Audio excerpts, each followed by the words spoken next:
Welcome back to Naidu exam warriors YouTube channel. ఇంకెవరైనా మన ఛానల్ని సబ్స్క్రైబ్ చేసుకోకపోతే వెంటనే సబ్స్క్రైబ్ చేసుకోండి. అలాగే లైక్ చేయండి. ఈ వీడియోని మీ ఫ్రెండ్స్ అందరికీ కూడా షేర్ చేయండి. ఆంధ్రప్రదేశ్లో కొత్త ప్రభుత్వం వచ్చిన విషయం మనందరికీ తెలిసిందే.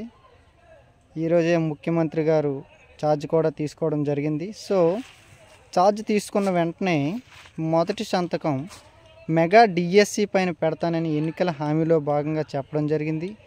సో ఆ హామీని అయితే ఆయన నెరవేర్చినట్లే. ఈరోజు మొదటి సంతకం మెగా డిఎస్సి పైన అయితే పెట్టడం జరిగింది. 16,000 పైచిలుకు పోస్టులతో ఆంధ్రప్రదేశ్లో త్వరలోనే ఈ మెగా డిఎస్సికి సంబంధించిన నోటిఫికేషను, విధి విధానాలు అన్నీ కూడా రిలీజ్ అవుతాయి.